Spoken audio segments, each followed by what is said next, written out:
नीमच जिला कांग्रेस कमेटी के आदरणीय अध्यक्ष अनिल चौरसिया जी, हमारे बीच मंच पर मौजूद उमराव सिंह गुर्जर जी, राजकुमार अहीर जी, सत्यनारायण पाटीदार जी, नंदू पटेल जी, तरुण भनोत जी, आशा जी,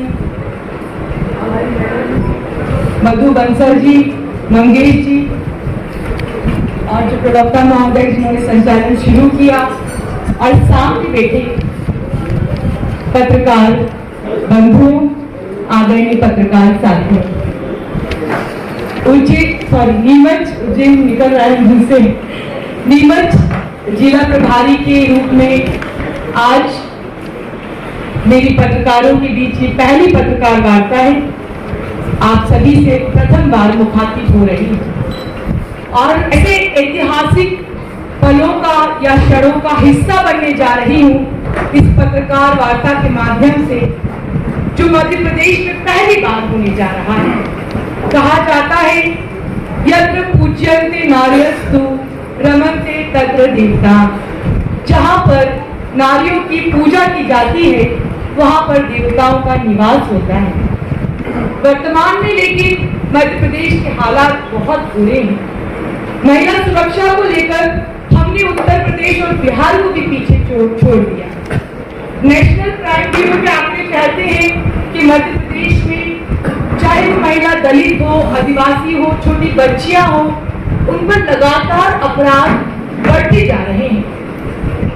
ऐसे में एक तरफ तो वो मुख्यमंत्री हैं जो सिर्फ बातें करते हैं, उनकी कथनी और करनी में बहुत फर्क है, और दूसरी तरफ कमलनाथ जी जिन्होंने अभी कुछ देर पूर्व छिंदवाड़ा के परासिया में महिला सम्मान योजना को लागू किया है।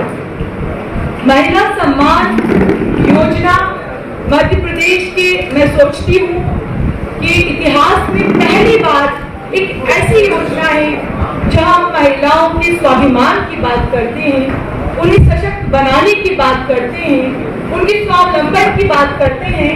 तो ये योजना मध्य प्रदेश की महिलाओं को आर्थिक रूप से मजबूत करेगी, स्वाभिमानी बनाएगी, सशक्त बनाएगी और एक आर्थिक अधिकार जो एक गृहिणी को होना चाहिए वो अधिकार और सम्मान दिलाएगी, ऐसा हमें पूरा यकीन है। आज छिंदवाड़ा की परासिया से इस योजना का शुभारंभ आदरणीय पूर्व मुख्यमंत्री कमलनाथ जी ने किया है और इसी योजना के बारे में मैं आप लोगों से मुखातिब हो रही हूँ। योजना के अंतर्गत हर महिला को हर महीने 1500 रुपए की राशि दी जाएगी, यानी कि सालाना महिलाओं को 18,000 रुपए कांग्रेस की सरकार बनती है तो कमलनाथ जी ने देने का वादा किया है। और कमलनाथ जी की हर बात वादा है और वचन है, वो जो कहते हैं वो करते हैं। पिछले 44 साल की राजनीति में कमलनाथ जी ने जनता से जो वादे किए उन्हें पूरा भी किया है। वो लाडली नहीं थी तो लगातार मध्य प्रदेश में जो बलात्कार हो रहे हैं, क्या वो बहनें लाडली नहीं है?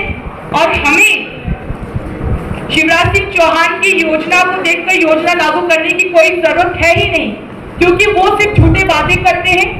हर नागरिक पर 45,000 रुपए का कर्ज लादने वाली सरकार सिर्फ योजनाओं की घोषणा कर सकती है, उन योजनाओं को लागू नहीं कर सकती है। आपने भरेंगे और फॉर्म भरने के बाद जो इसके आगे की रणनीति है वो सरकार बनने के बाद इस पर रणनीति बनाई जाएगी कि किस प्रकार से देना है और कोशिश की जाएगी कि ज्यादा से ज्यादा महिलाओं को इसका लाभ मिले। नहीं, किसी ने नहीं भरा, किसी महिला ने नहीं भरा तो क्या 1,000? देखिए, जिसने फॉर्म नहीं भरा या जिसने भरा, कई तरह की योजनाएं ऐसी रहेंगी जिससे डायरेक्ट या इनडायरेक्ट रूप से कमलनाथ जी की कोशिश रहेगी कि महिलाओं तक लाभ पहुंच सके। इसके पहले जो हमारी 15 महीने की सरकार थी, जो रजिस्ट्री होती है पिता या पति की, उसमें महिलाओं के नाम से रजिस्ट्री करने पर सिर्फ 35,000 रुपए का खर्च, सिर्फ 35,000। उसकी जो इतनी ज्यादा दिवाली का समय था तो 35,000 रुपए में एक पति या पिता अपनी संपत्ति को उस महिला के नाम कर सकता है। इस तरह की योजनाएं विधवा पेंशन की जो राशि थी उसमें बढ़ावा, ये सब काम कमलनाथ जी ने किया था।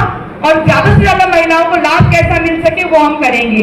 और जो फॉर्म नहीं भरना चाहती हैं, अभी जो फॉर्म भरना चाहती हैं उन्हें लाइन में लगाकर उनके साथ मारपीट की जा रही है, तो उस पर भी ध्यान देना चाहिए। इस तरीके से पता है कि सीता मैया के सम्मान के लिए हनुमान ने जाकर पूरी लंका को जला दिया। आज महिला सम्मान की बात जब हम कर रहे हैं और कमलनाथ जी को हमने हनुमान भक्त बता दिया, तो उसमें इतनी तकलीफ क्यों होने लगी, मुझे ये समझ में नहीं आता है। एक सवाल देखिए, नहीं मैंने जवाब दे दिया। अब हम बहस कर रहे हैं पत्रकार वार्ता, ये अभी आपके पत्रकार बहस के नाम पे जा रहे हैं। आप बहस नहीं कर सकते, संतुष्ट नहीं है तो आप सवाल सुन के उसका आप अपना वो निकालिएगा, निर्णय निकालिएगा। तो फिर जवाब ही देखिए, प्रेस नोट पे हनुमान भक्त लिखा है और मैंने भी कहा कि कमलनाथ जी हनुमान भक्त हैं। कमलनाथ जी इस्लाम धर्म का भी सम्मान करते हैं, क्योंकि नूरी खान को यहाँ पे प्रवक्ता के रूप में आज बैठाया इस मंच पर। कमलनाथ जी बाबा महाकाल के भी सच्चे भक्त हैं, जिन्होंने एक तरफ तो वो सरकार जहाँ पे शिप्रा में 16 गंदे नाले मिल रहे हैं और खामोश बैठी, माँ शिप्रा का पवित्र आंचल जो है वो गंदा हो रहा है। ये कैसी संस्कृति, कैसा धर्म। और दूसरी तरफ वही 300 करोड़ रुपए का बजट देते हैं। अगला सवाल, आपने नारी सम्मान की बात कर रहे हैं, पूर्व में आपने कांग्रेस के सभी पदों से इस्तीफा दिया था और मेरी कमलनाथ जी से चर्चा हुई, मेरे कोई नाराजगी थी और उनसे बात करने के बाद मुझे महसूस हुआ कि अभी हमें चुनाव लड़ना है और बीजेपी से लड़ना है। तो कहीं ना कहीं मेरे विचारों में जो भी मेरी असहमति थी, बात करने के बाद मुझे सहमत किया गया और मैं फिर से इस्तीफा देने के 1 घंटे बाद ही मैंने अपना इस्तीफा वापस ले लिया था। मेरी नाराजगी थी, लेकिन मेरी विचारधारा कांग्रेस की है, मेरी आइडियोलॉजी कांग्रेस की है और उसी पर मैं काम कर रही हूँ। 4 दिन कह सकते 15 दिन हो चुके हैं और स्थानीय मुद्दों पर लड़ाई कांग्रेस यहाँ पर लड़ रही है। यहाँ पे मेरे जो सारे साथी बैठे हैं, ये जनता के बीच में रात 12 बजे भी रहते हैं और ये सरकार हिंदूवादी खुद को कहने का ढोंग लगाती है। यहाँ पे बहुत अच्छी बात मेरे सामने आई है कि गौ माता का खाना चारा जो था कितने रुपए में इन्होंने दिया हुआ था, 2 रुपए, और हमने कितने रुपए, नहीं बात सारी होगी, हमने कितने दिए थे, 21 रुपए। तो कौन हुआ धर्म और गौ माता का असली भक्त? गौ माता की बात अब मैं मुद्दों की बात कर रही हूँ। यहाँ पर मेरे जितने भी साथी बैठे हैं लगातार लड़ रहे हैं। अब आप क्या चाहते हैं? आप सच को दिखाइए। भाजपा उसके लिए आपकी कांग्रेस ने या संगठन ने क्या किया, ये बताइए। देखिए, बिल्कुल हर लड़ाई सुनिए, यहाँ से हर लड़ाई मेरे हर साथी मेरे साथ। ये मुझे इसी बात की बात इन लोगों ने मुझे बताई है कि किस तरीके से किसानों को मुआवजा नहीं दिया। आप बिल्कुल सही बात कह रहे हैं। और ये क्या नहीं किया, हमने ज्ञापन दिए, हम आंदोलन करें। आप क्या चाहते हैं कि पुलिस से लाठीचार्ज करवाए? इससे ज्यादा क्या होता है? हम लोकतांत्रिक व्यवस्था के सम्मान शांतिपूर्वक आंदोलन करते हैं, तो आपको लगता है आंदोलन नहीं हुआ? जी, आंदोलन हुआ ही नहीं मैडम। और अगर हमारे, सुनिए 1 मिनट, अगर आप सवाल पूछने तो जवाब सुनने की भी क्षमता रखिए और पीछे शांति भी बनाए रखिए। अगर बीच में बात चलेगी तो पत्रकार वार्ता में शौक होगा क्या? वो बोल दो, आपके कार्यकर्ता बोल तो मैं पीछे दावेदार जो जनता के बीच जाकर काम करेंगे और इस फॉर्म को भी ले जाएंगे और अपनी लड़ाई को भी ले जाएंगे। स्थानीय मुद्दे क्या रहेंगे, क्या काम किया जा रहा है? देखिए, मैं अभी इस फॉर्म को लॉन्च करने आई थी। स्थानीय मुद्दे और प्रदेश के मुद्दे यही हैं कि पिछले 6 सालों में सिर्फ 324 लोगों को नौकरियां दी गई, 2.5 करोड़ लोगों को रोजगार देने की बात की गई थी, लेकिन मध्य प्रदेश के रोजगार कार्यालयों से महज 324 लोगों को नौकरियां दी गई है। तो हमारा स्थानीय मुद्दा यही रहेगा कि युवाओं को रोजगार दिया जाए।